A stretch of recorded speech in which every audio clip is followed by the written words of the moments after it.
Xin chào tất cả mọi người đã đến với Độc Tôn Tam Giới Audio, nơi chúng ta hòa mình vào những bộ truyện audio sau một ngày dài làm việc.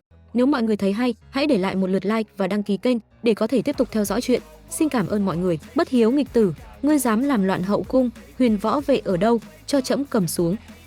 Đại Càn Hoàng cung, Dạ Phi điện bên trong. Càn Hoàng Lục Chính một mặt nổi giận nhìn chằm chằm trên giường trần trụi nửa người thái tử Lục Phàm. Trong mắt hiện ra hừng hực lửa giận. Bên cạnh còn quỳ một tên quần áo xốc xếch tuyệt sắc nữ tử, đang cúi đầu không ngừng khóc nức nở. Mà trên giường Lục Phàm giờ phút này lại là mặt mũi tràn đầy không dám tin, ta vậy mà xuyên Việt. Đây là một cái vương triều san sát, tông môn hoành hành tu luyện thế giới.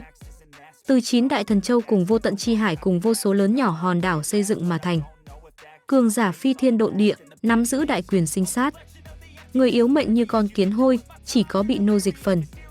Đại Càn chỉ là đông thắng thần châu rất nhiều hoàng triều một trong, bốn phía còn có rất nhiều cường địch nhìn chằm chằm. Đại Càn phía trên càng là có rất nhiều tiên đạo tông môn, hưởng thụ sở hữu hoàng triều cung phụ. Chính mình lúc này thân phận là Đại Càn Hoàng Thái tử. Trên mặt nổi địa vị tôn quý. Trên thực tế lại là một cái không cách nào tu luyện, người người khinh bỉ trào phúng phế vật. Mà giờ khắc này một cái phế vật lại lặng yên không một tiếng động xuất hiện tại hậu cung sủng phi trên giường. Coi như ngu ngốc cũng biết ở trong đó có vấn đề. Nghĩ tới đây Lục Phàm nhất thời bị hù khẽ run rẩy, vô ý thức nhìn lấy nổi giận Lục Chính gấp giọng nói: "Phụ hoàng, nhi thần là oan uổng, nhi thần." Sự thật bày ở trước mắt, có cái gì tốt nói, đem cái này nghịch tử trục xuất cửa cung, lập tức lưu đày tới Hán Dương quận đóng giữ Bắc Cảnh.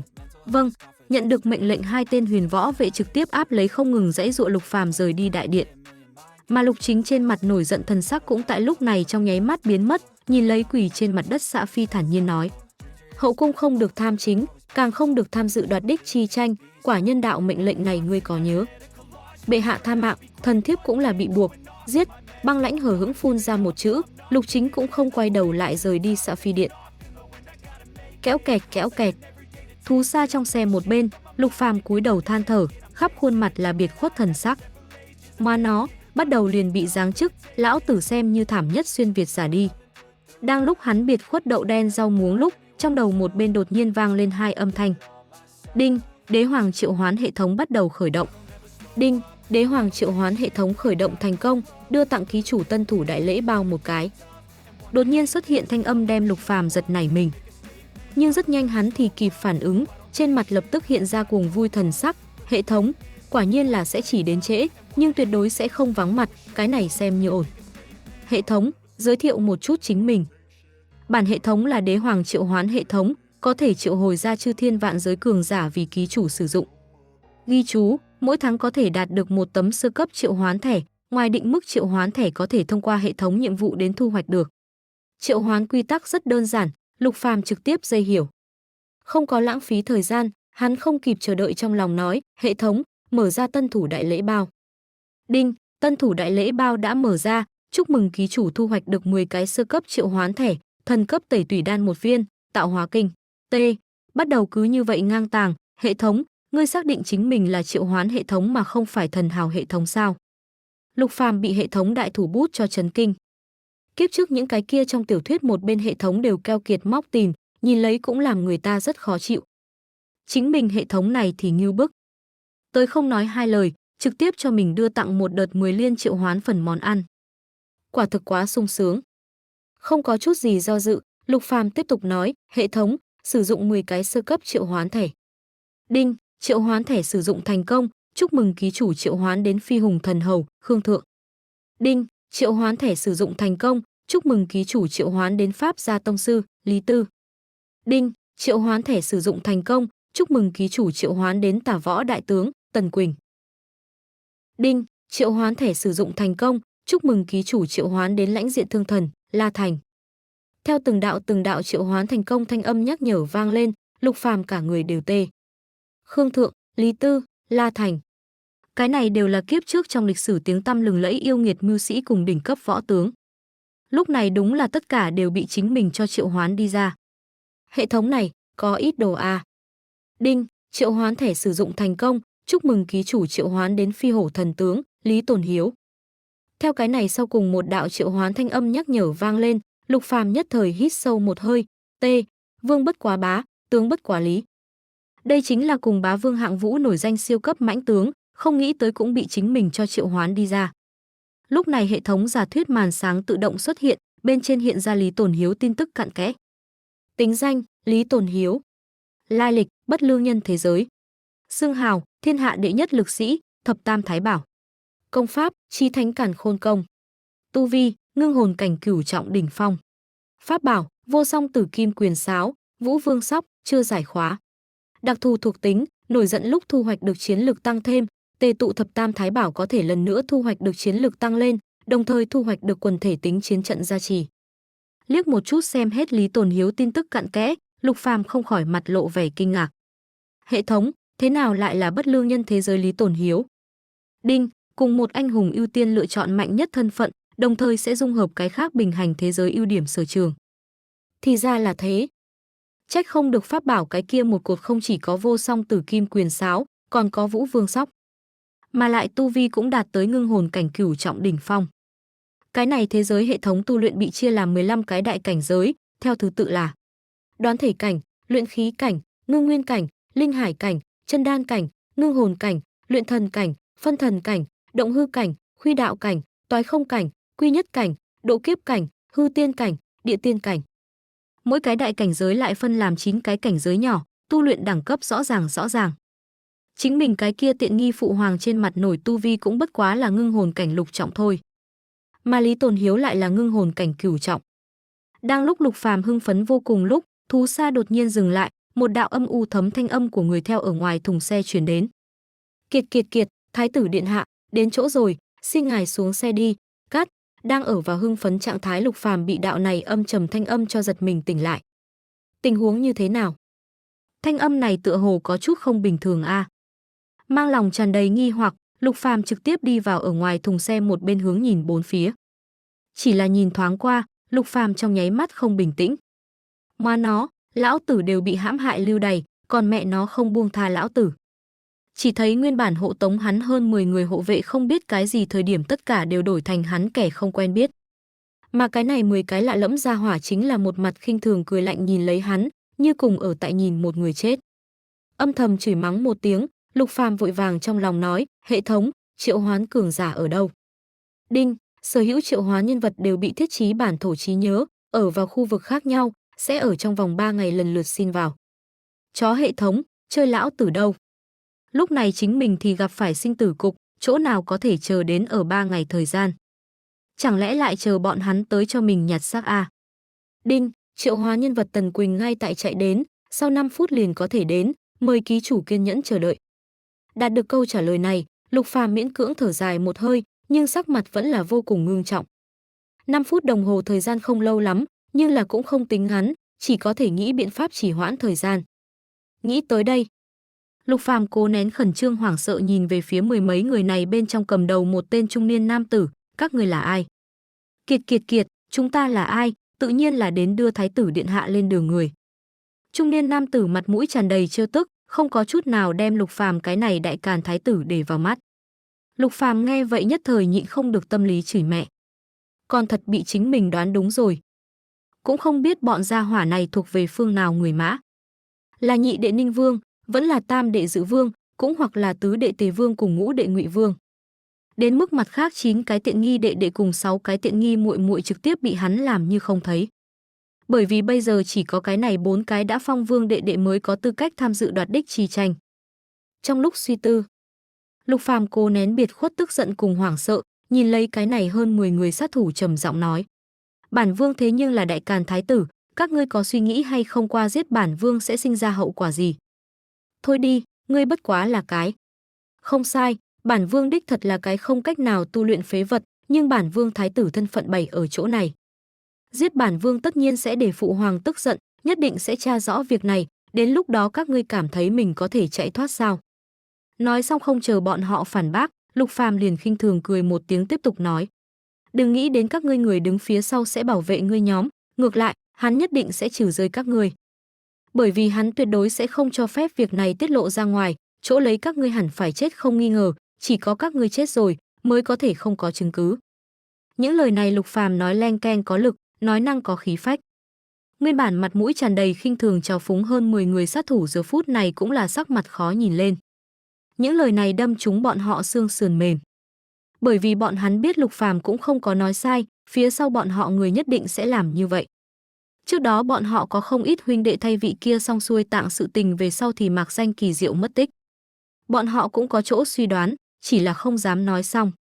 Giờ phút này dính đến bọn họ tự thân, trong lòng bọn họ há có thể không có ý kiến gì đây. Nhìn lấy cái này mười mấy tên sắc mặt biến hóa, Lục Phàm tâm lý không khỏi mừng thầm. Kiếp trước những cái kia điện ảnh truyền hình phim cùng tiểu thuyết quả nhiên không có phí công nhìn. Lúc này cố nén mừng rỡ rèn sắt khi còn nóng nói, làm người không vì mình, thiên chu địa diệt, làm gì vì bản vương huynh đệ ở giữa tranh đấu đưa xong tính mạng của các ngươi đây. Bản vương có thể đáp ứng các ngươi, chỉ muốn các ngươi cứ thế mà đi, việc này thì làm chưa từng xảy ra. Mà lại về sau nếu như các ngươi không có đất dung thân, còn có thể đến Hán Dương quận đến tìm nơi nương tựa bản vương. Bản vương nhất định an bài cho các ngươi một phần chuyện tốt, để cho các ngươi áo cơm không lo, như thế nào? Theo lần này rất có mê hoặc tính lời ra khỏi miệng, hơn 10 người sát thủ trên mặt hiện ra ý động thần sắc. Lục Phàm thấy thế vội vàng ở trong lòng dò hỏi, hệ thống, Tân Quỳnh còn bao lâu đuổi tới? Đinh, Tân Quỳnh đem tại 2 phút đồng hồ sau đến. 2 phút đồng hồ a, đầy đủ. Lục Phàm giờ phút này mới xem như thở dài một hơi. Ngay tại lúc hắn cho là mình có thể lừa dối ở cái này mười mấy tên sát thủ lúc, cầm đầu trung niên nam tử lại là đột nhiên quát lạnh một tiếng, tốt một cái phế vật, cũng dám mê hoặc hù dọa chúng ta, muốn chết. Theo trung niên nam tử quát lạnh một tiếng, còn lại sát thủ cũng đột nhiên kịp phản ứng, ào ào đối Lục Phàm trợn mắt nhìn. Vừa thở dài một hơi Lục Phàm thấy thế nhất thời tâm lý thầm nghĩ không ổn, vội vàng nói: "Bản vương có phải hay không hù dọa các ngươi, chính các ngươi tâm lý chẳng lẽ không rõ ràng sao?"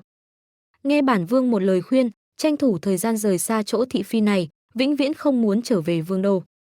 Ngay tại Lục Phàm liều mạng lừa dối những sát thủ này thời điểm, một cái hắc bào thân ảnh chính giấu ở ngoài trăm thước núi rừng bên trong nhìn chăm chú lên tình cảnh này.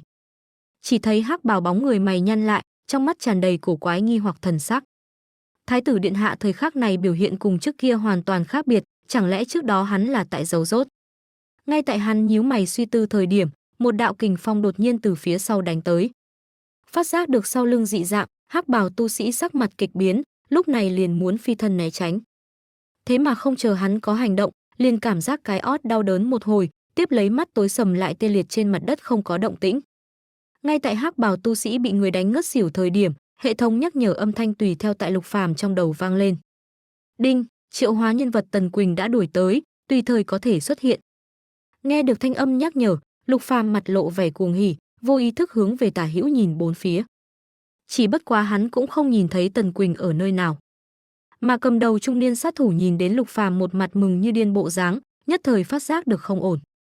Không dám tiếp tục nói nhảm, hắn trực tiếp giữ tợn cười một tiếng, rút ra bội kiếm hướng Lục Phàm chém tới.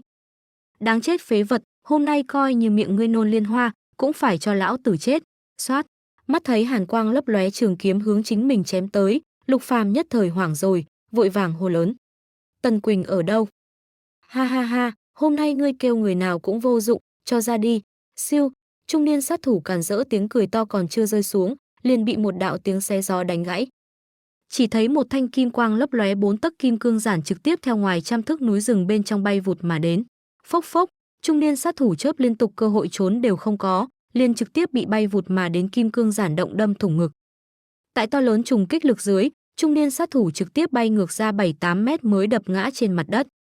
Nhìn lấy cái này cực kỳ chấn động một màn, Lục Phàm trực tiếp hít sâu một hơi, cái này mẹ nó là người có thể làm được sao? Đang lúc Lục Phàm chấn động vô cùng lúc, một đạo sấm rền hét to theo phía bên phải ngoài trăm thước núi rừng bên trong truyền đến. Tiểu tiểu mao tặc, cũng dám đối chủ công nhà ta vô lễ. Nương theo lấy hét to âm thanh, một tên đầu đội dạ minh khôi, người mặc lá liễu miên trúc khải, gánh vác chỉ có kim cương giản uy mãnh hán tử đạp không chạy nhanh đến. Hắn tay bên trong còn cầm người áo đen kia. Chỉ là trong nháy mắt, cái này uy mãnh hán tử liền hạ xuống tại Lục Phàm trước mặt quỳ một chân trên đất. Mặt tướng cứu giá chậm trễ, mong rằng chủ công thứ tội. Ha ha ha, không muộn, tuyệt không trễ, thúc bảo ngươi tới vừa vặn. Lục Phàm hưng phấn cười to, tự mình đem Tần Quỳnh cho đỡ lên, thần sắc kích động lộ rõ trên mặt. Dù sao đây chính là Tần thúc bảo. Kiếp trước trong lịch sử hắn thích nhất võ tướng một trong, bây giờ vậy mà gặp được sống. Chủ công, Ngài trước ở một bên sau đó, đợi mặt tướng giải quyết những thứ này không biết sống chết mau tặc. Lục Phàm nghe vậy vội vàng khoát tay, không vội, bản vương trước xem xét bọn họ đang nói. Nói hắn liền nhìn về phía hoảng sợ sắc mặt trắng bệch, cơ hồ đứng cũng không vững cái này 12 tên sát thủ. Nói đi, là ai phái các ngươi tới giết bản vương? Đối mặt Lục Phàm hỏi thăm, 12 tên sát thủ liếc mắt nhìn nhau, sừng sốt không ai mở miệng trước. Lục Phàm thấy thế thần sắc lạnh lẽo, bản vương đếm 3 tiếng bên trong người nào nói ra trước đã bản vương liền thả người nào, nếu không, giết. 3, 2, liên tiếp hô lên 2 tiếng, 12 tên sát thủ vẫn không có người mở miệng, nhưng trên mặt lại tràn đầy xoắn xuýt thần sắc. Đang lúc Lục Phàm muốn hô ra cái cuối cùng con số lúc, bên trong một cái sát thủ dẫn đầu không chịu nổi, nhất thời gấp giọng mở miệng, ta nói, là.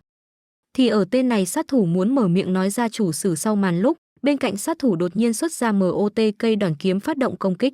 Phốc phốc, cái này sát thủ đầu trực tiếp bị cắt xuống, máu tươi trong nháy mắt phun ra ngoài. Tình cảnh này phát sinh quá mức đột nhiên, Lục Phàm căn bản không có kịp phản ứng. Bên cạnh Tần Quỳnh thấy thế nhất thời giận quát một tiếng, muốn chết. Nương theo lấy tiếng hét phẫn nộ, Tần Quỳnh cách không đập ra một quyền, trực tiếp đem cái này sát thủ đánh bay ra ngoài. Làm cái này sát thủ bay ngược mười mấy mét đập xuống đất lúc, đã chết không thể chết lại. Giờ phút này Lục Phàm mới phản ứng được, vô ý thức lui về phía sau một bước, sắc mặt ẩn ẩn trắng bệch. Lúc này còn lại cái kia 10 tên sát thủ cũng đồng loạt ngã trên mặt đất, thất khiếu chảy máu, vậy mà toàn đều đã chết. Tần Quỳnh thấy thế tiến lên ngồi xổm người xuống dò xét một phen, đối với Lục Phàm lắc đầu. Chủ công, bọn họ cắn nát răng độc tự vận. Cái gì? Lục Phàm sắc mặt khó coi vô cùng nhìn lấy 10 tên sát thủ thi thể, tâm lý đã là sợ hãi lại là không dám tin. Nguyên bản hắn còn nghĩ đến bọn gia hỏa này tựa hồ bị chính mình nói động, hẳn là có thể bàn giao ra chủ sử sau màn. Thật không nghĩ đến trong nháy mắt thì tất cả đều tự vận mà chết. Lục Phàm ngây người công phu, Tần Quỳnh liên tiếp tại cái này hơn 10 người sát thủ trên thi thể lục lọi một phen. Nhưng là rất đáng tiếc, hắn không có bất kỳ cái gì thu hoạch. Đi vào Lục Phàm trước mặt, Tần Quỳnh trầm giọng nói, chủ công, vừa mới động thủ người kia hẳn là một tên tử sĩ, phụ trách giám thị bọn gia hỏa này. Ân, Lục Phàm thần sắc khó coi nhẹ gật đầu, hắn cũng đoán được điểm này. Vừa mới những sát thủ này rõ ràng đều đang do dự giãy giụa. Nhưng khi cái này tử sĩ sát thủ động thủ giết một người về sau, còn lại sát thủ lập tức lựa chọn tự vận. Hô, được rồi, lần này bọn họ không có giết chết ta, khẳng định sẽ còn trở lại. Nói hắn nhìn về phía bên cạnh một bên mặt đất bất tỉnh đi hắc bào người, tâm lý có chút hiếu kỳ. Gia hỏa này là ai? Bẩm chúa công, gia hỏa này vừa mới giấu ở cái kia trong núi rừng một bên nhìn chằm chằm nơi này, mà tướng hoài nghi hắn muốn đối chủ công bất lợi, liền đem đánh ngất xỉu mang đi qua. A, chủ công, muốn hay không giết hắn? Để sau hãy nói Lục Phàm ngồi xổm người xuống tại hắc bào tu sĩ trên thân lục lọi. Tìm tòi một lát không có bất kỳ cái gì thu hoạch. Làm hắn nhìn đến cái này hắc bào người trên ngón tay giới chỉ lúc mới đột nhiên kịp phản ứng. Nơi này chính là tu luyện thế giới, có chuyên môn tồn bỏ đồ vật chữ vật giới. Lấy xuống cái này hắc bào tu sĩ chữ vật giới về sau, Lục Phàm đem đưa cho Tần Quỳnh. Nhìn xem trong này có cái gì manh mối. Đúng, chủ công. Tần Quỳnh tiếp nhận chữ vật giới tra xét rõ ràng một phen về sau, từ trong đó lấy ra 2 khối lớn chừng bàn tay lệnh bài. Một khối toàn thân màu vàng kim nhạt, chính diện khắc lấy một cái càn chữ, một khối khác toàn thân màu đen, chính diện khắc lấy một cái ảnh chữ. Chủ công, gia hỏa này hẳn là đại danh đỉnh đỉnh đại càn ảnh vệ thành viên. Ngươi biết ảnh vệ? Ân, ảnh vệ trên giang hồ hung danh hiển hách, nghe đồn bị hắn để mắt tới người không ai trốn thoát. Nghe Tần Quỳnh nói như thế, Lục Phàm giật mình nhẹ gật đầu. Hắn đổ là quên đi Tần Quỳnh bị hệ thống triệu hoán lúc đi ra cũng cắm vào cái này thế giới trí nhớ. Tương đương với Tần Quỳnh ở cái thế giới này sinh hoạt, chỉ bất quá bị hệ thống điều động mà thôi. Chủ công, giải quyết như thế nào gia hỏa này? Giết vẫn là. Không cần, Lục Phàm lắc đầu, gia hỏa này là ảnh vệ thành viên, không cần thiết tự tìm phiền toái. Còn có một chút hắn không có nói. Ảnh vệ là mình vị kia tiện nghi phụ hoàng chuyên trúc thần bí thế lực, cùng kiếp trước trong lịch sử Cẩm Y vệ một dạng. Ngoại trừ tiện nghi phụ hoàng bên ngoài căn bản không người nào có thể điều động. Rất rõ ràng gia hỏa này là mình cái kia tiện nghi phụ hoàng phái tới trong bóng tối theo chính mình. Cho nên coi như không có Tần Quỳnh xuất hiện, chính mình sợ là cũng không chết được. Chỉ là đi thôi thúc bảo, rời khỏi nơi này trước lại nói, đợi lát nữa đoán chừng liền muốn người đến. Đúng, chủ công. Đại Càn Hoàng cung, Thái Hòa điện. Bệ hạ, Nô tài thất thủ. Ngồi tại long án sau lưng nâng bút múa bút Lục Chính nghe vậy trong nháy mắt thần sắc âm lãnh như băng, khủng bố long uy bao phủ cả tòa đại điện. Thái tử chết rồi. Nô tài không biết. Quỳ trên mặt đất hắc bào tu sĩ mồ hôi lạnh liên tục, liền vội vàng nói ra chuyện đã xảy ra. Đợi hắn nói xong, khủng bố long uy cùng sát ý trong nháy mắt biến mất, Lục Chính chau mày, mắt hổ trung lưu lộ suy tư thần sắc. Cường giả bí ẩn a, để sở hữu thám tử toàn bộ điều động, lấy tốc độ nhanh nhất điều tra thái tử hạ lạc. Phái người khác nhìn chằm chằm Ninh Vương, Dự Vương, Tề Vương cùng Ngụy Vương, xem bọn hắn có gì động tĩnh. Nói đến đây, Lục Chính trầm ngâm chốc lát nói, trong bóng tối dò xét vị kia cường giả bí ẩn, nhớ kỹ, không muốn đả thảo kinh xà. Đúng, bệ hạ. Đi xuống đi, tự mình tiến về hình phạt đường bị phạt. Nô tài khấu tạ bệ hạ. Hắc bào ảnh vệ dập đầu sau khi hành lễ lặng yên rời đi. Lục Chính một lần nữa múa bút vẩy mực, rồng bay phượng múa, 4 cái cứng cáp có lực chữ lớn sôi nổi trên giấy. Chúa tể càn khôn. Ninh Vương phủ. Nhị hoàng tử Lục Cẩm ngồi ngay ngắn phòng trước vị trí đầu não, mi đầu chăm chú nhíu chung một chỗ, trong tay cầm một cái truyền âm ngọc phủ. Điện hạ, thế nhưng là thái tử bên kia có tin tức truyền đến. Nương theo lấy thanh âm rơi xuống, một đạo thân xuyên màu trắng nho sam trung niên nam tử đi đến. Chính là Ninh Vương phủ phụ tá, Trương Kha. Lục Cẩm trầm mặt đem truyền âm ngọc phù đưa cho Trương Kha, cái sau tiếp nhận nghe xong truyền âm về sau, cũng là mày nhăn lại. Điện hạ, như thế ngu xuẩn hành vi cũng không giống như cái kia 3 vị tác phong làm việc, xem ra trong bóng tối còn có một cỗ không biết lực lượng đang mưu đồ à.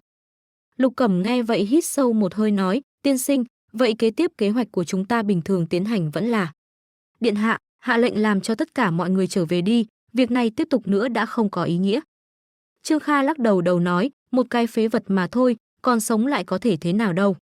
Lúc này trọng yếu nhất chính là cái kia 3 vị, điện hạ muốn nhập chủ Đông Cung, nhất định phải có đem ra được đồ vật mới được. Cảnh tượng giống nhau cũng tại Dự Vương phủ, Tề Vương phủ cùng Ngụy Vương phủ trình diễn. Ngắn ngủi nửa chương ngày thời gian. Phế vật thái tử tao ngộ ám sát sự tình thì truyền đến sở hữu người biết chuyện trong lỗ tai một bên. Bất quá chuyện này cũng không có gây nên quá sóng lớn lan. Một cái phế vật đã định trước cùng chí tôn chi vị vô duyên, còn sống cũng tốt, chết cũng được, không có người nào sẽ đi quan tâm. Mà việc này nhân vật chính Lục Phàm giờ phút này chính khoanh chân ngồi tại thú xa trong xe một bên.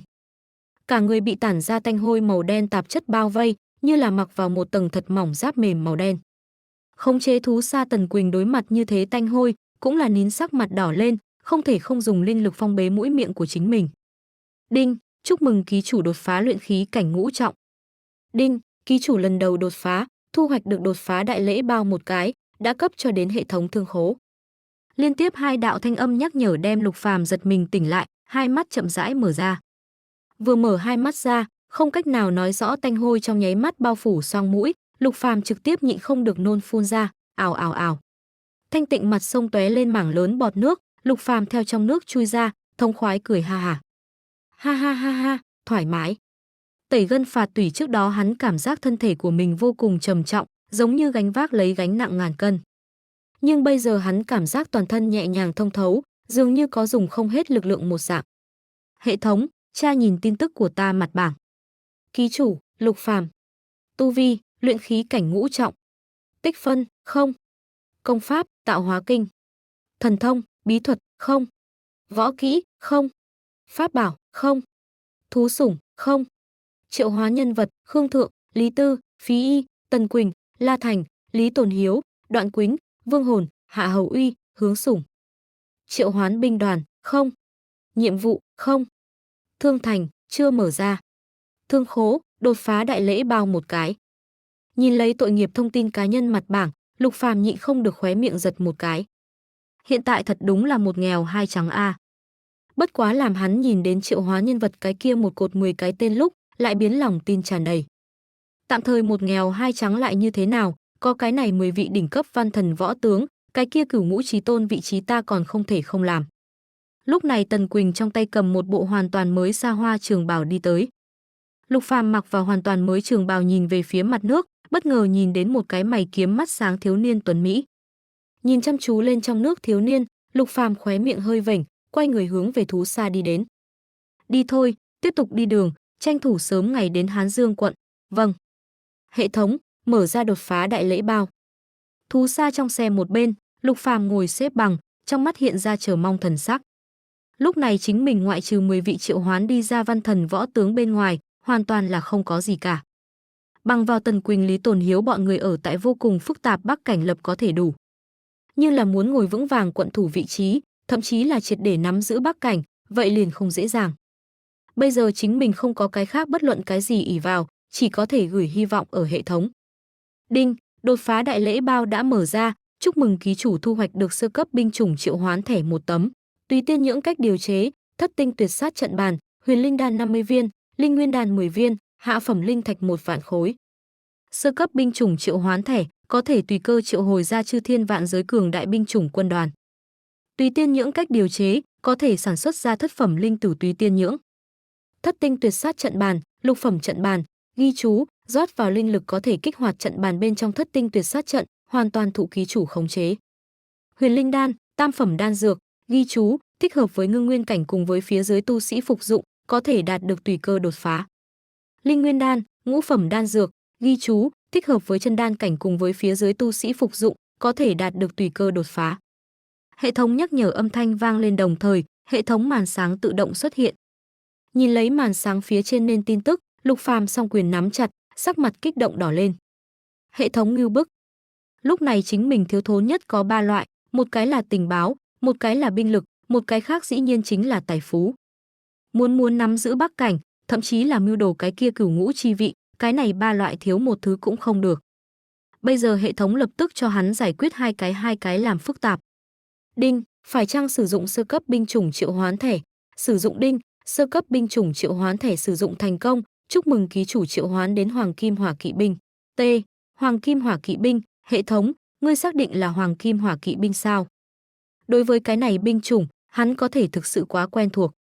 Đây chính là tần thời Minh Nguyệt bên trong danh xưng thiên hạ vô địch, quốc chi trọng khí đại tần tinh nhuệ. Tuy nhiên ra sân 2 lần đều bị đánh mặt, nhưng không ai có thể phủ nhận Hoàng Kim Hỏa Kỵ binh thực lực. Hệ thống không có trả lời, mà chính là trực tiếp tại màn sáng phía trên thả ra tin tức giới thiệu. Binh đoàn, Hoàng Kim Hỏa Kỵ binh. Nhân số, 3.000, ghi chú, Thương Thành mở ra sau nhưng tại Thương Thành mua sắm, nhân số hạn mức cao nhất vì 3 vạn. Tu vi, đoán thể cảnh 2.700 người, luyện khí cảnh 200 người, ngưng nguyên cảnh 80 người, linh hải cảnh 15 người, chân đan cảnh 5 người. Trang bị, tự động liên nỗ, huyền thiết trường mâu, huyền thiết kim giáp, huyền thiết ánh hồng khôi. Bị động thuộc tính, vô ý trùng phong, ghi chú, tiến vào trạng thái chiến đấu sau chủ động kích hoạt, binh đoàn sở hữu thành viên chiến lực tăng lên 1 thành. Liếc một chút quét xong màn sáng phía trên đối Hoàng Kim Hỏa Kỵ binh tin tức giới thiệu, Lục Phàm trong nháy mắt nhiệt huyết sôi trào.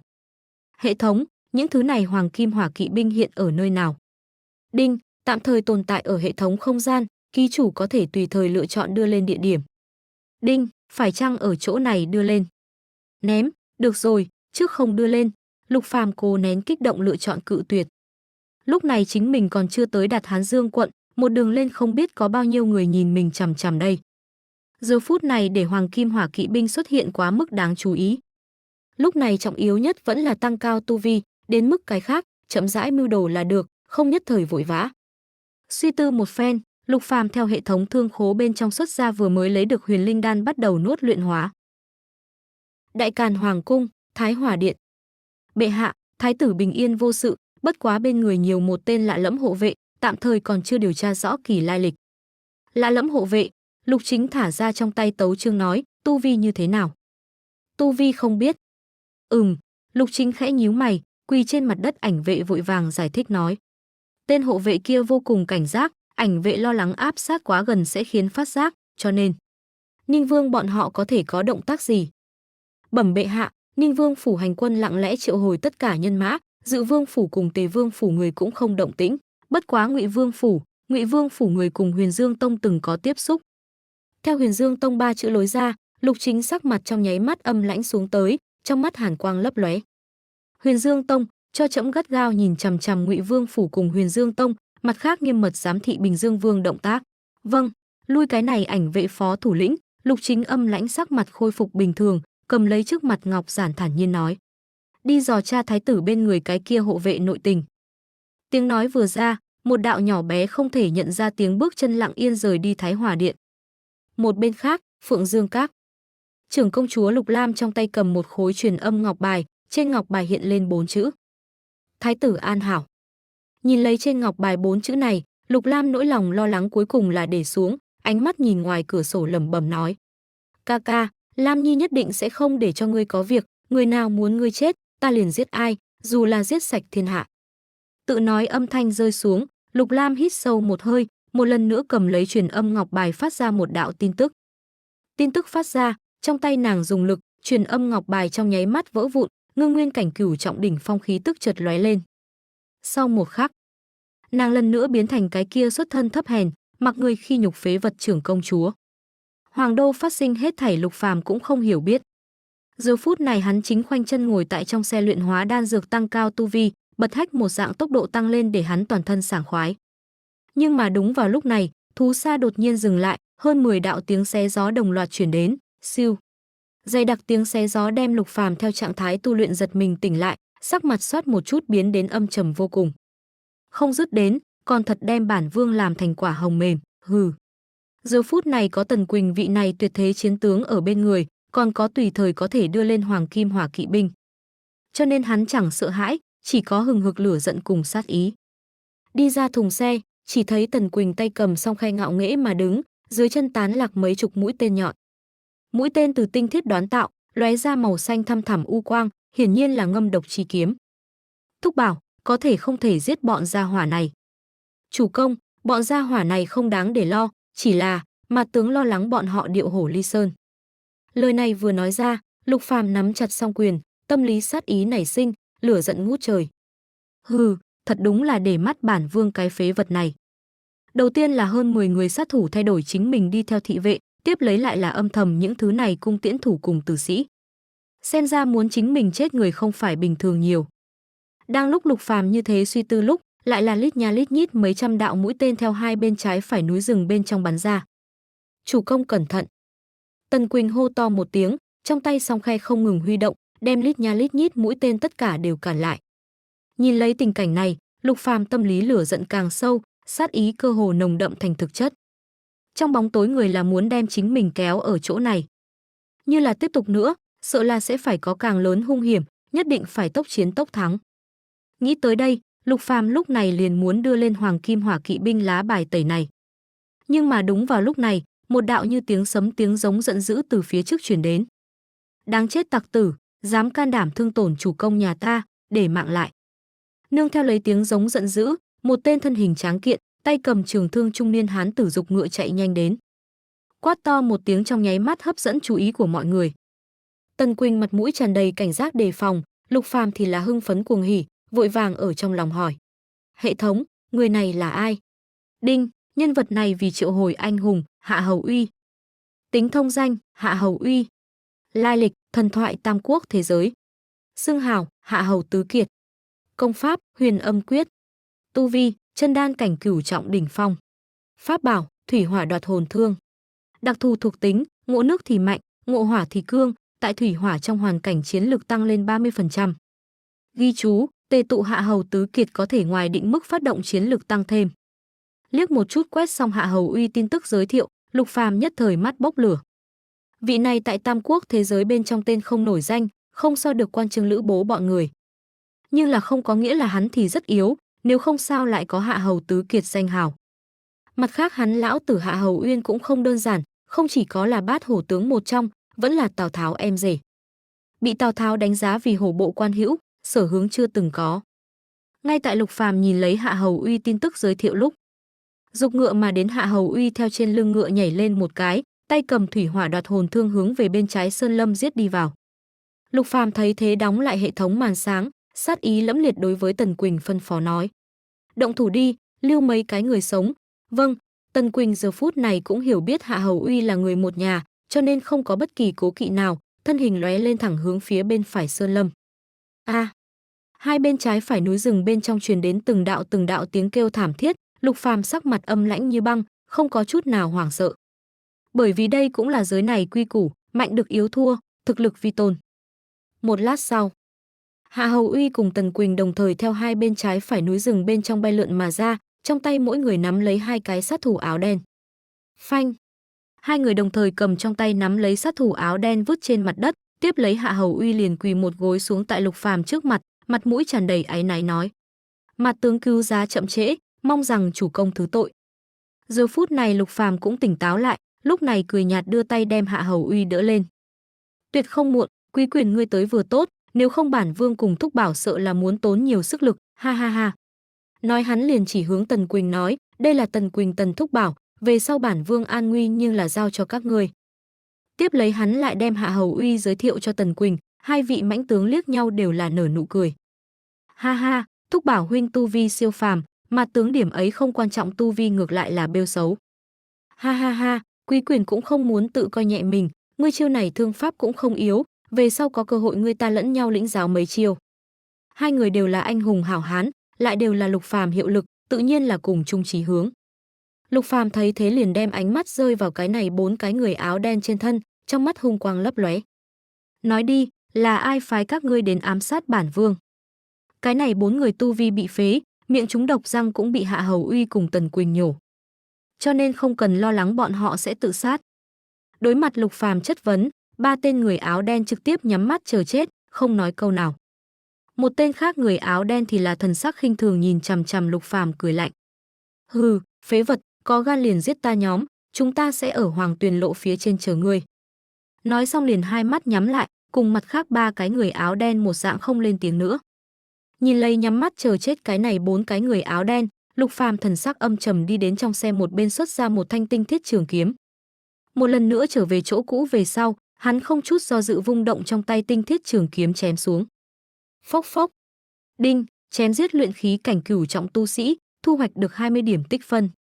Đinh, chém giết luyện khí cảnh bát trọng tu sĩ, thu hoạch được 15 điểm tích lũy. Đinh, chém giết luyện khí cảnh cửu trọng tu sĩ, thu hoạch được 24 điểm tích phân. Đinh, chém giết luyện khí cảnh thất trọng tu sĩ, thu hoạch được 18 điểm tích phân. Theo Lục Phàm tự tay chém dụng cái này bốn cái áo đen đầu người, bốn đạo thanh âm nhắc nhở liên tiếp vang lên. Như thế để Lục Phàm mặt lộ vẻ kinh nghi, hệ thống, tình huống như thế nào, giết người thì có thể thu được tích phân à? Đinh, ký chủ tự tay chém giết sinh ra địch ý cùng sát ý người, đều có thể căn cứ tu vi khác biệt thu hoạch được tùy cơ tích phân khen thưởng. Lục Phàm ở trong lòng đậu đen rau muống hệ thống một câu, Lục Phàm ngồi xổm người xuống tại cái này bốn cái áo đen tử sĩ trên thi thể lục lọi. Nhưng là rất đáng tiếc, không có bất kỳ cái gì thu hoạch. Chủ công, bọn gia hỏa này trên thân đều không có bất kỳ cái gì tín vật, cùng vừa mới những người kia hẳn không phải là cùng một bọn. Đi thôi. Đây là đợt thứ hai ám sát hắn sát thủ tử sĩ, cũng không biết kế tiếp còn có hay không. Nếu là có, ngược lại là có thể vơ vét một đợt tích phân. Đến mức những sát thủ này tử sĩ lai lịch thân phận, Lục Phàm giờ phút này cũng không cuống cuồng tra ra. Dù sao chính mình không chết, bọn họ khẳng định còn sẽ nhảy ra, không nhất thời vội vã. Điều khiển. Một hàng ba người tiếp tục lên đường, Hạ Hầu Uy cùng Tần Quỳnh ngồi tại bên ngoài lái xe nói chuyện phiếm. Lục Phàm thì là khoanh chân ngồi tại trong xe một bên, trong lòng nói, hệ thống, mở ra Tần Quỳnh tin tức mặt bảng. Hạ Hầu Uy tin tức hắn đã biết được, nhưng Tần Quỳnh mặt bảng hắn còn không có xem xét. Cho nên hắn rất ngạc nhiên Tần Quỳnh đến cùng là đến từ cái nào cái thế giới, lại là cái gì tu vi. Tại Lục Phàm nhìn soi mói, hệ thống màn sáng phía trên xuất hiện Tần Quỳnh tin tức giới thiệu. Tính danh, Tần Quỳnh. Lai lịch, Tây Du Ký thế giới.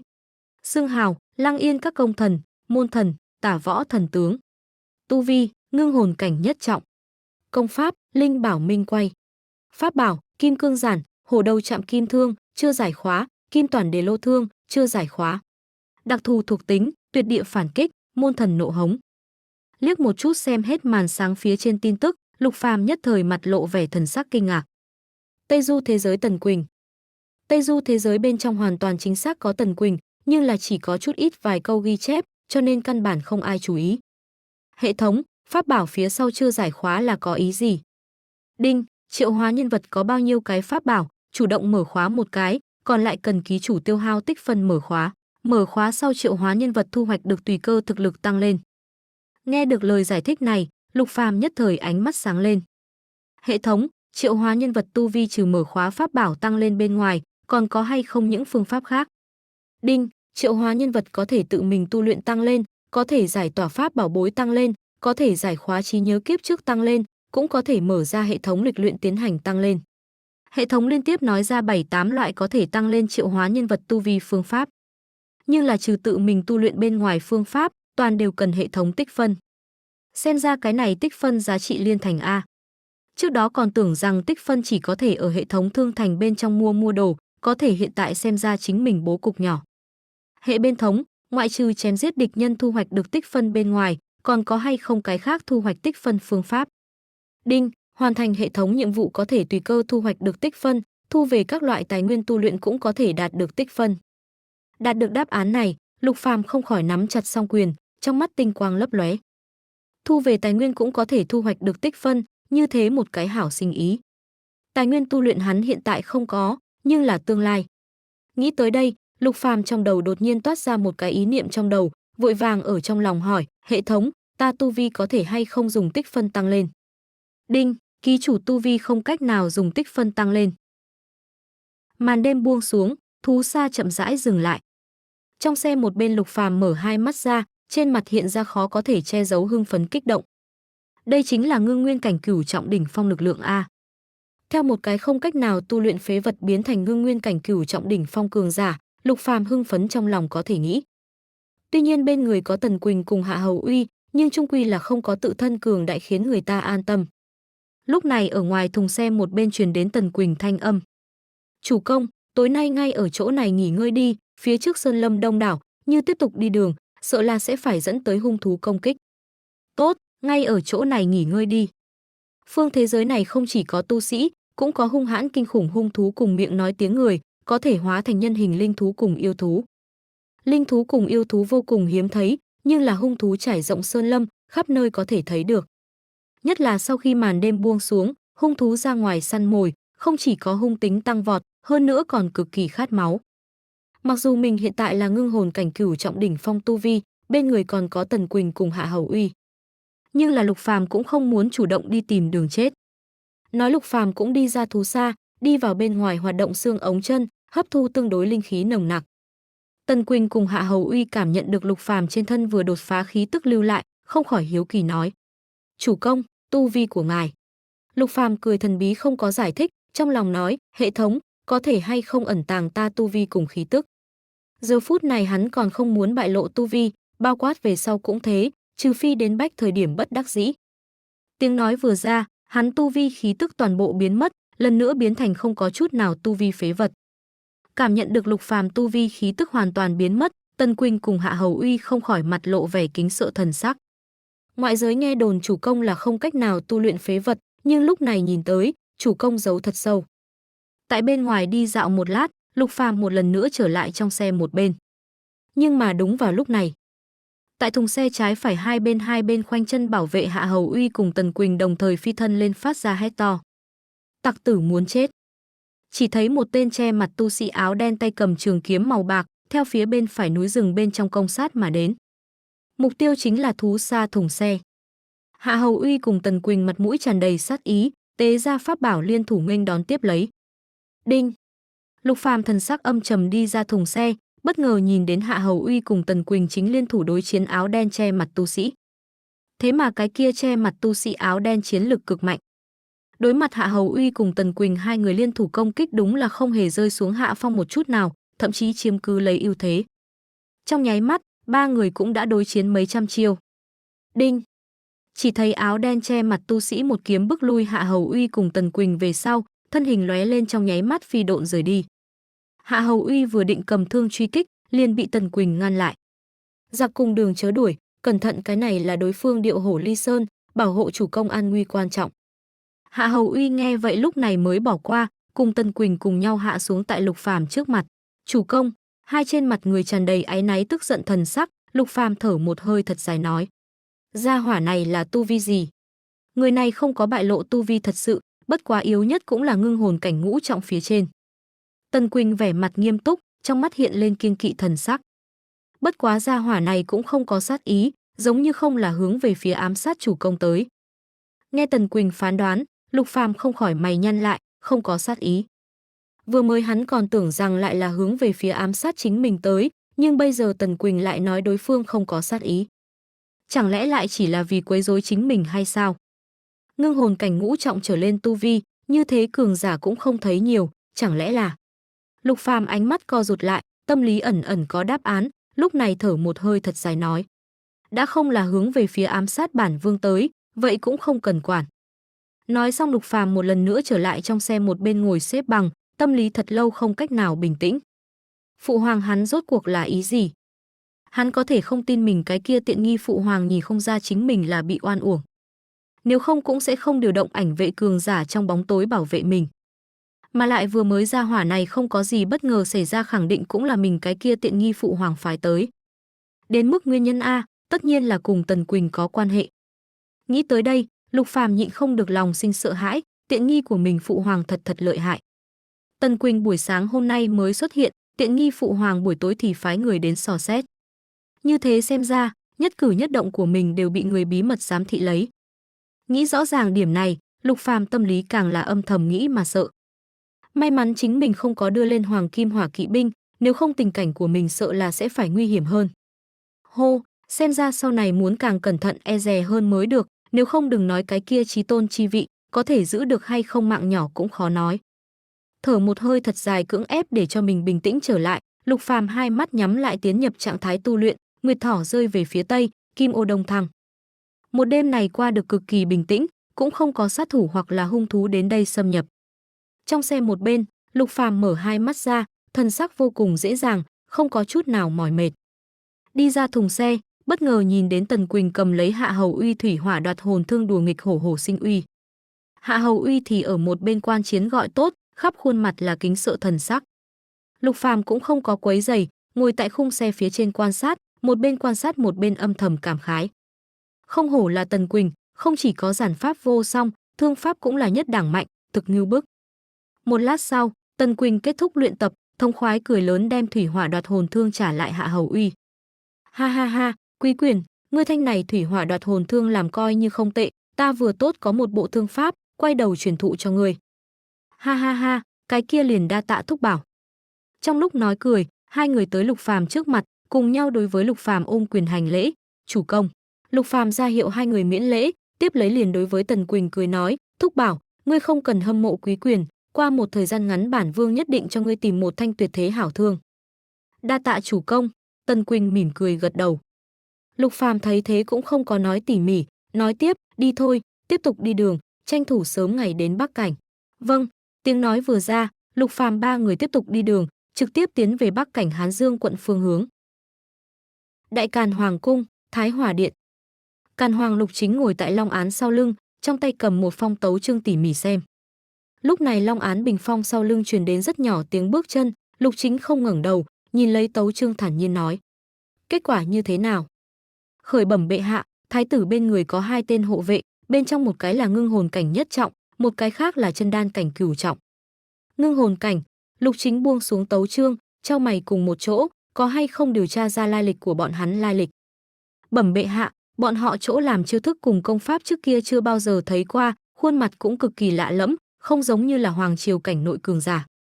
Hoàng triều cảnh nội ngưng hồn cảnh tu sĩ tuyệt đại bộ phận đều tại ảnh vệ hồ sơ kho có hồ sơ, kỹ càng ghi chép bọn họ sở thuộc thế lực cùng công pháp võ kỹ chờ tin tức. Bao quát những tu sĩ này khuôn mặt bức họa cũng tất cả đều có tồn tại. Thân là ảnh vệ thủ lĩnh, đối với những thứ này ngưng hồn cảnh tu sĩ hắn cơ hồ tất cả đều có ấn tượng. Nhưng Tần Quỳnh lại là một cái ngoại lệ. Ảnh vệ thủ lĩnh tiếng nói vừa ra, Lục Chính trong mắt lãnh quang lấp lóe, thanh âm lạnh lẽo nói: "Tra rõ thái tử hộ vệ." "Vâng."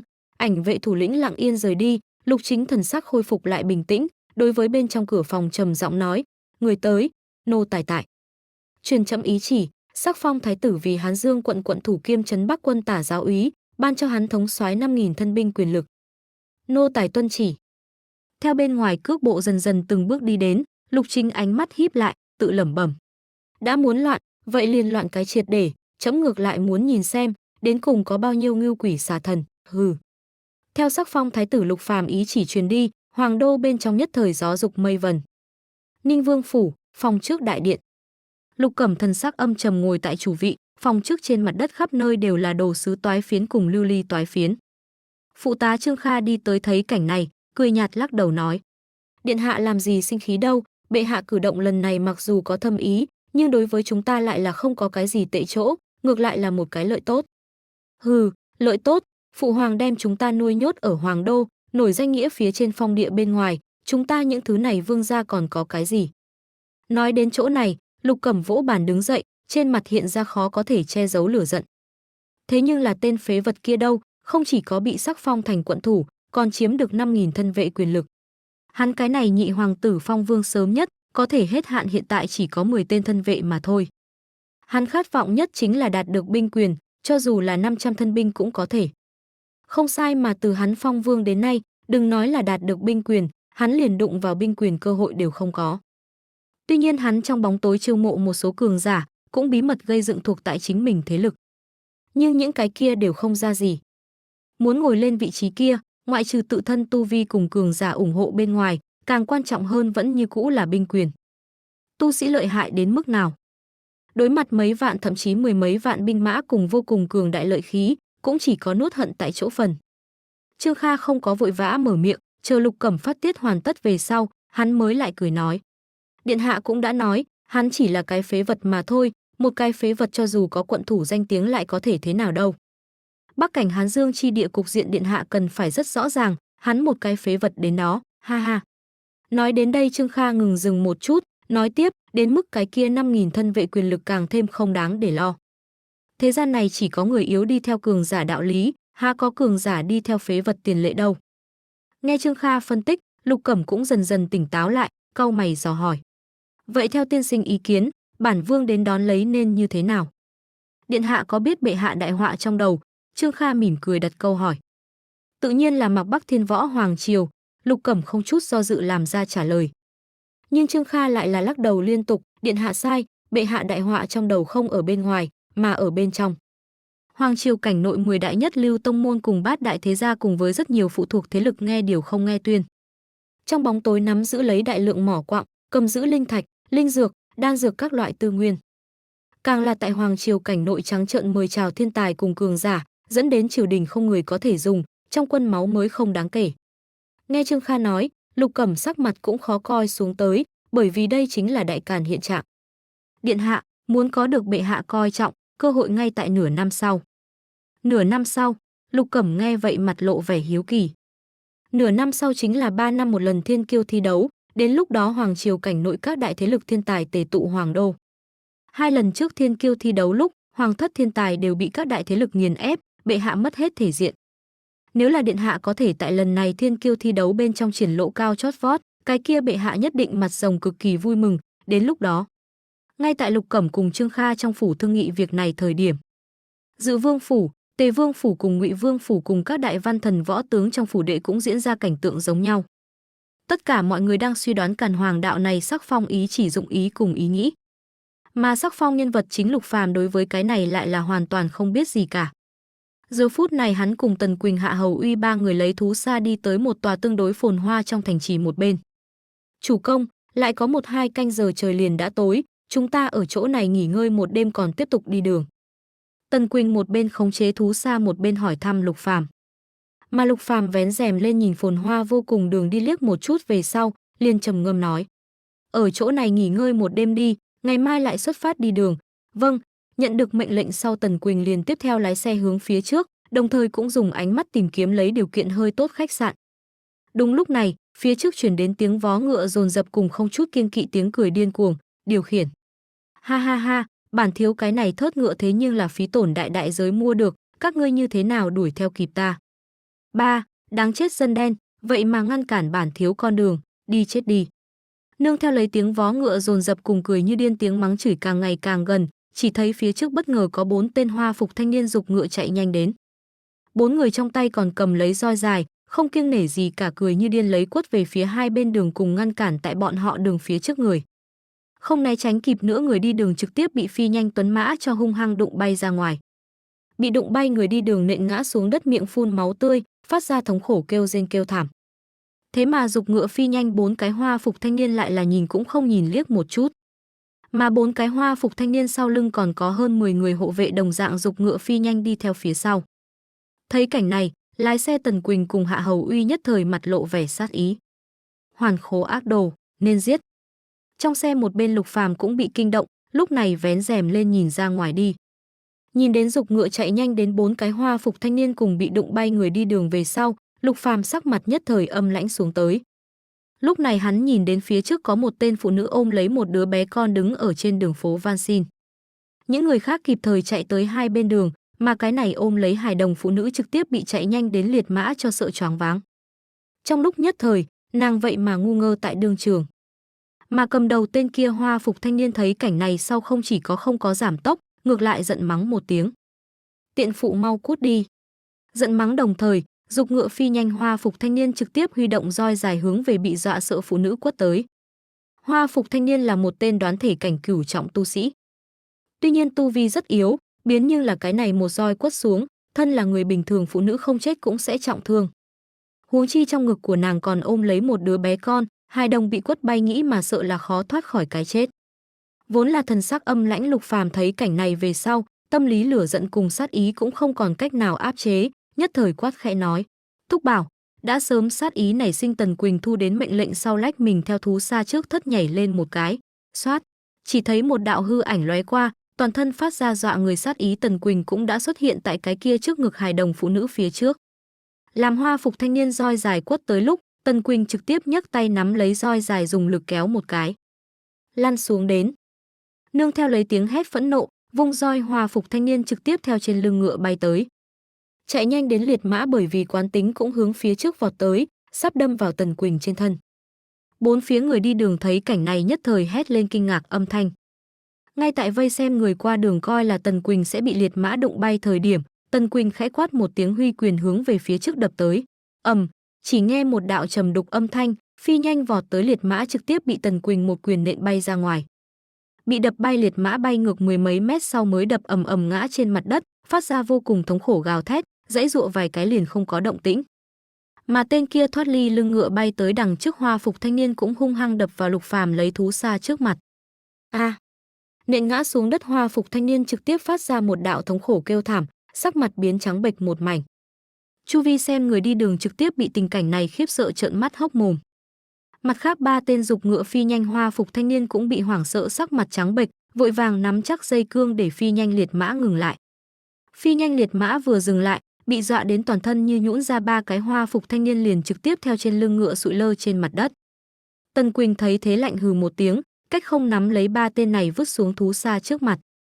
Lục Phàm đứng tại thú xa trước thất ở trên cao nhìn xuống nhìn lấy cái này bốn cái hoa phục thanh niên, âm lãnh vô cùng trên mặt hiện ra không che giấu chút nào sát ý cùng lửa giận.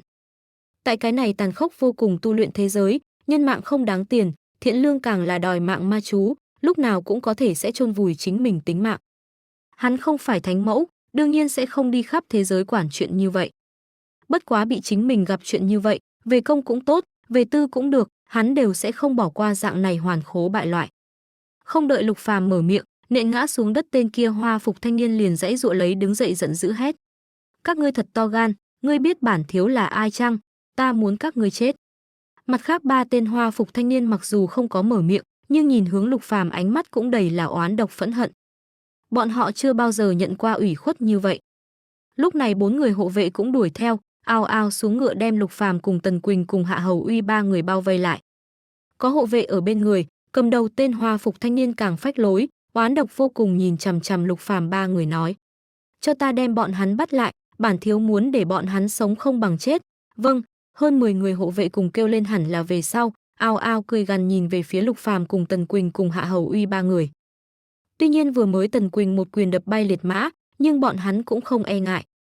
Dù sao bọn họ khoảng chừng mười mấy người, mà lại nơi này vẫn là địa bàn của bọn hắn, sao lại sợ hãi ba cái ngoại nhân.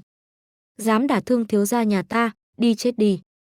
Bên trong một cái hộ vệ gầm nhẹ một tiếng, dẫn đầu bạo phát luyện khí cảnh nhất trọng tu vi, rút ra bội kiếm hướng về đứng tại thú xa trước thất Lục Phàm công kích mà đến. Hắn nhìn ra được Lục Phàm là chủ tử, Tần Quỳnh cùng Hạ Hầu Uy chỉ là hộ vệ, bắt lấy Lục Phàm liền có thể để cho hai người thúc thủ chịu trói. Còn lại hộ vệ cũng kịp phản ứng, ao ao rút ra bội kiếm thẳng hướng Tần Quỳnh cùng Hạ Hầu Uy. Lục Phàm thấy thế sát ý lẫm liệt quát lạnh một tiếng, giết. Ra lệnh một tiếng, Tần Quỳnh cùng Hạ Hầu Uy hai người trực tiếp co ngón tay bắn liền, từng đạo linh quang bắn ra. Không đến một cái hô hấp công phu, hơn 10 người hộ vệ tất cả đều kêu thảm ngã trên mặt đất, chết đến mức không thể chết thêm. Nhìn lấy cái này mười mấy bộ thi thể, Lục Phàm âm thầm tiếc hận, đáng tiếc không ít tích phân à. Bất quá nhiều người ở đây nhãn tạp, một khi hắn động thủ, tất nhiên sẽ bại lộ tự thân tu vi, có chút được trả bằng mất. Bốn phía người đi đường thấy cảnh này tất cả đều mặt lộ vẻ kinh hãi, ao ao châu đầu ghé tai nghị luận lên. T, hai người này yếu nhất đều là ngưng nguyên tu sĩ, làm sao lại đến chúng ta cái này nho nhỏ Bình Xuyên thành. Cái này bốn cái hoàn khố không chuyện ác nào không làm, hôm nay xem như đá trúng thiết bản lên, đáng đời. Bốn phía người qua đường nghị luận ầm ĩ lúc, bốn cái hoa phục thanh niên trực tiếp bị hoảng sợ sắc mặt trắng bệch, toàn thân run rẩy không ngừng. Bọn họ không nghĩ tới hơn 10 người hộ vệ vậy mà trong nháy mắt thì bị miểu sát, kết quả này hoàn toàn vượt quá dự liệu của bọn hắn. Giờ phút này bọn họ coi như lại ngốc cũng biết mình đá trúng thiết bản lên. Không có chút gì do dự, vừa mới mở miệng chửi mắng uy hiếp Lục Phàm cái này hoa phục thanh niên hai chân mềm nhũn dẫn đầu quỳ trên mặt đất. Hảo hán tha mạng, hảo hán tha mạng a. Mặt khác ba cái hoa phục thanh niên thấy thế học theo, đồng dạng quỳ trên mặt đất điên cuồng dập đầu cầu xin tha thứ.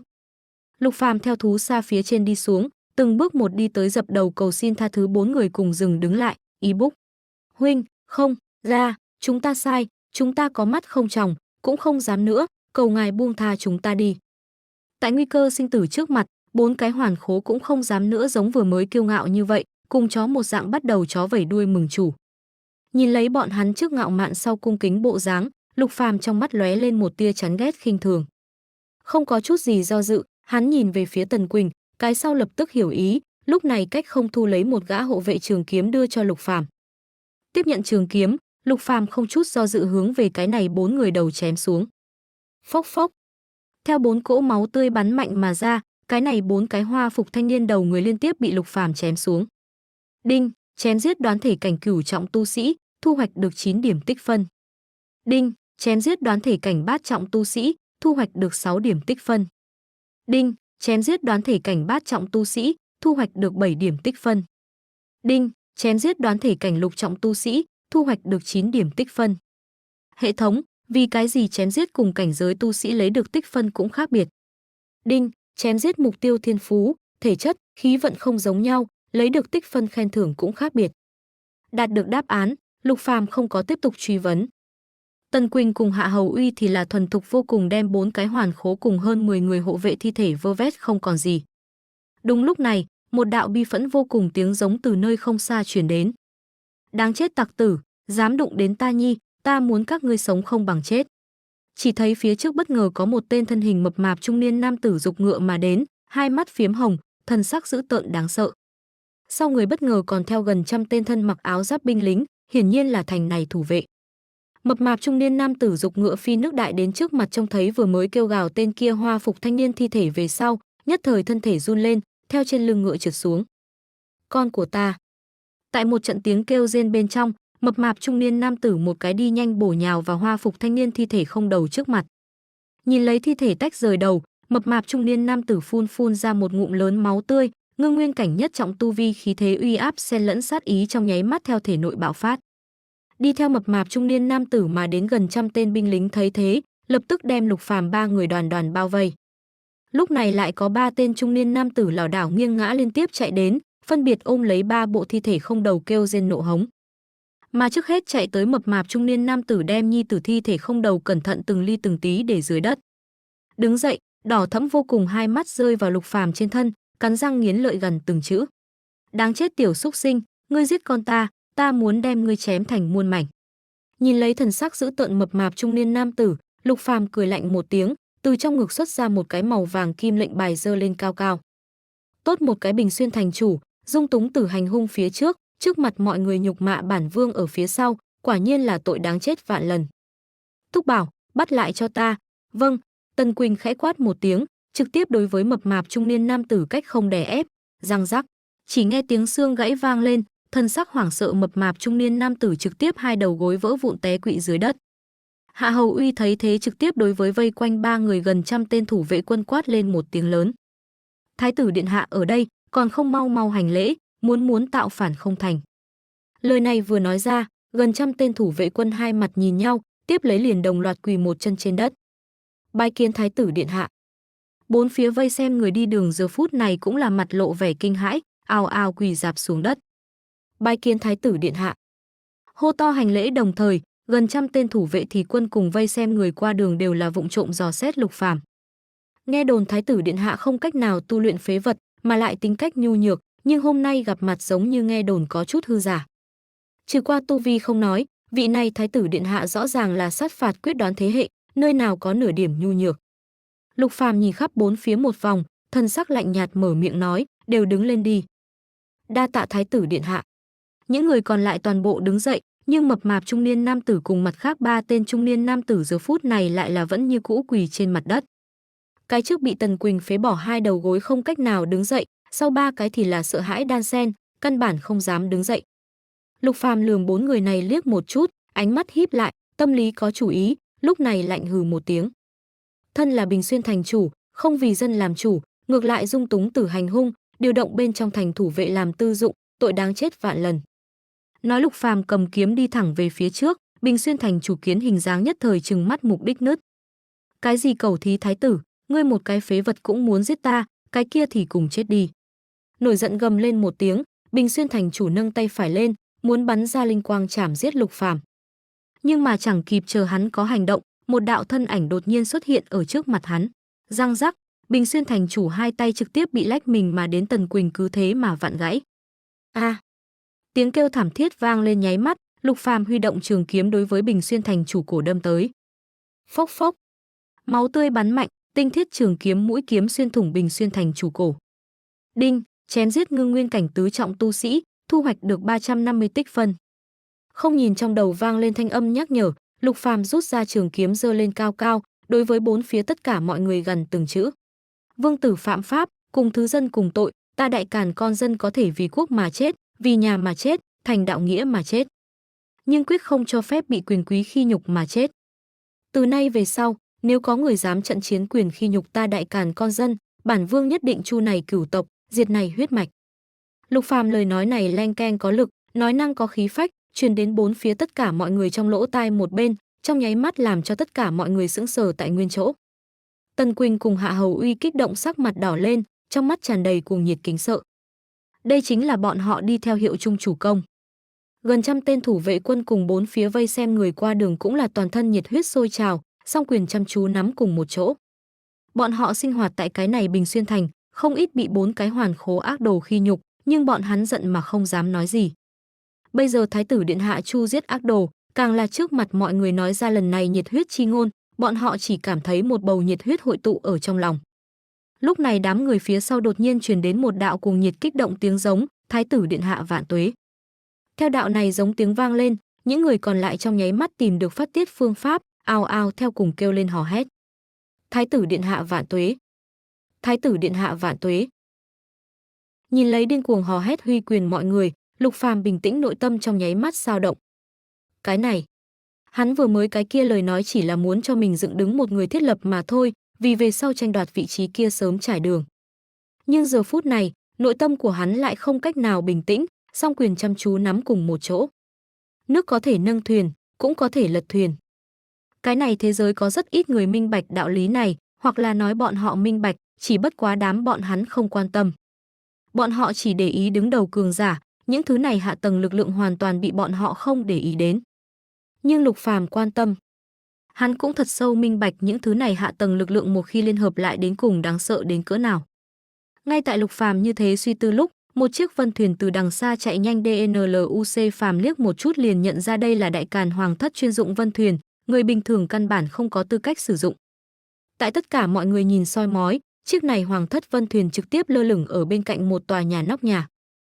Tiếp lấy 8 tên thân mặc màu đen huyền vũ khải giáp, mang trên mặt đặc chế mặt nạ hộ vệ theo vân thuyền phía trên nhảy xuống. Sau một khắc, một người mặc cẩm bào, tóc bạc mặt hồng hào lão thái giám theo vân thuyền phía trên đạp không đi xuống. Trông thấy cái này lão thái giám, Lục Phàm lông mày nhíu lại, cái này lão thái giám tới làm cái gì? Cái này lão thái thì giám chính là càn hoàng bên người một tên ngự tiền thái giám, chuyên môn phụ trách truyền chỉ hoặc là thông bẩm truyền tin loại hình sự tình.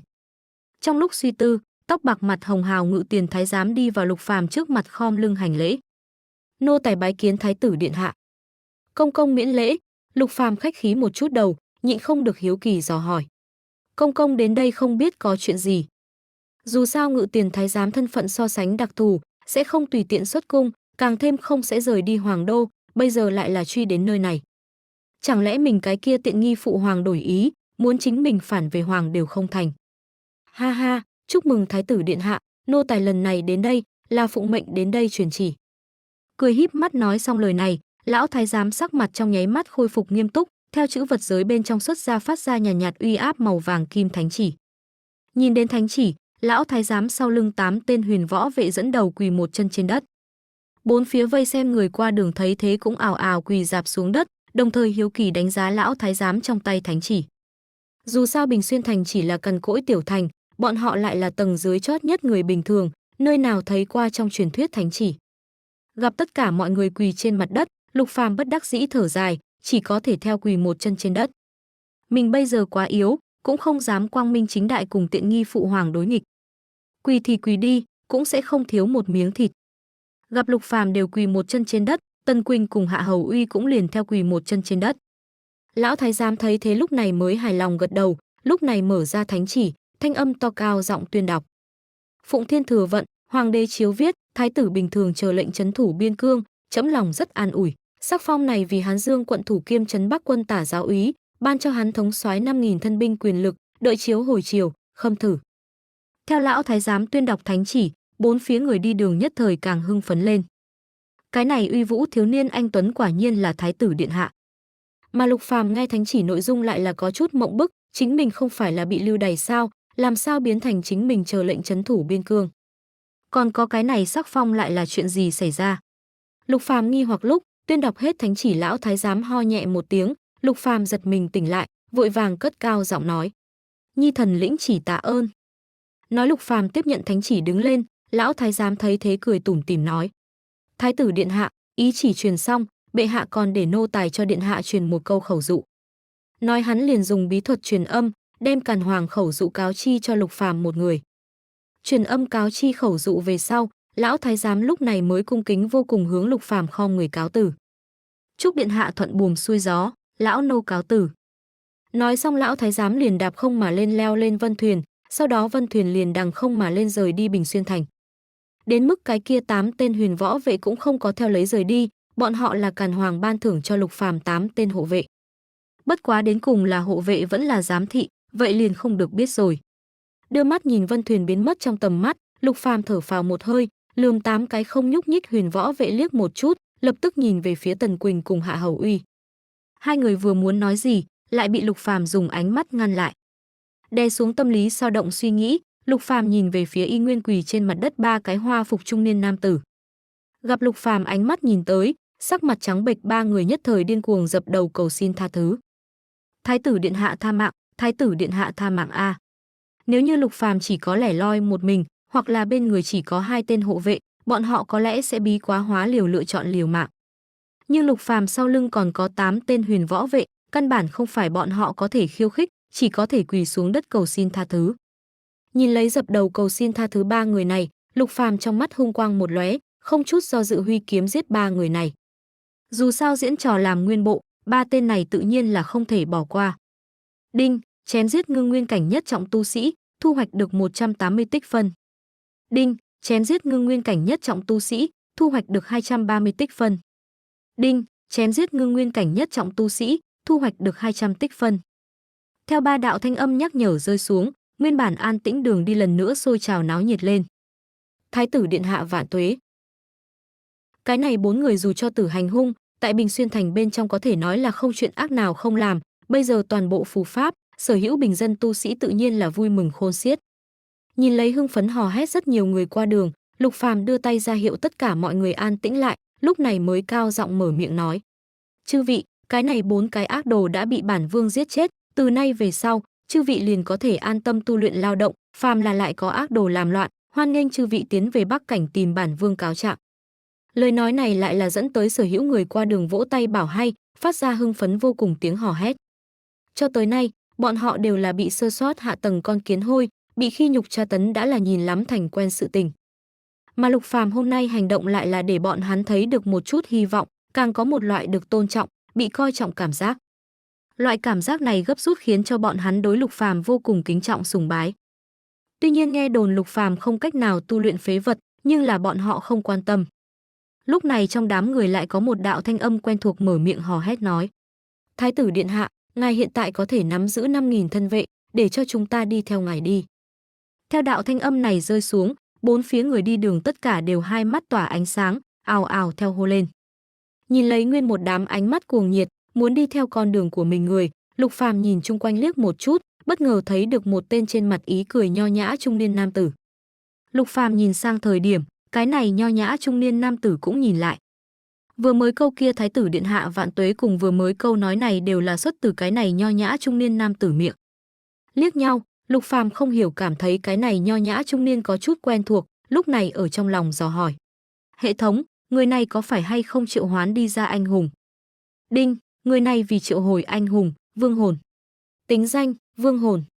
Lai lịch, thần thoại tam quốc thế giới. Xưng hào, Ngụy Tấn Bát Quân Tử. Tu vi, ngưng nguyên cảnh tứ trọng. Công pháp, linh nguyên quyết. Pháp bảo, quân tử kiếm. Đặc thù thuộc tính, không. Liếc mắt qua vương hồn đơn giản vô cùng tin tức sau khi giới thiệu, Lục Phàm trong lòng không sai. Nguyên lai gia hỏa này là một cái văn thần, trách không được có thể liên tiếp 2 lần cho mình trợ công. Nghĩ tới đây, Lục Phàm đối với vương hồn nhỏ bé không thể nhận ra gật đầu, sau đó liền nhìn lấy hưng phấn hò hét người đi đường cất cao giọng nói: Hôm nay bản vương sẽ ở thành chủ phủ ngủ lại, nếu là chư vị nguyện ý đi theo, sáng sớm ngày mai đến thành chủ phủ ngoài cửa tham gia tuyển bạt là được, hiện tại cũng tán đi đi. Tiếng nói vừa ra, Lục Phàm cũng không ở nơi này dừng lại. Lúc này tại Tần Quỳnh cùng Hạ Hầu Uy cùng 8 tên huyền võ vệ hộ tống tiếp theo đường hướng thành chủ phủ tiến đến. Cái kia gần trăm tên thủ vệ quân thì là theo sát phía sau, theo Lục Phàm vị này thái tử cùng rời đi. Mà vây xem rất nhiều người qua đường cũng tứ tán rời đi, đem vừa mới phát sinh sự tình truyền khắp toàn bộ Bình Xuyên thành.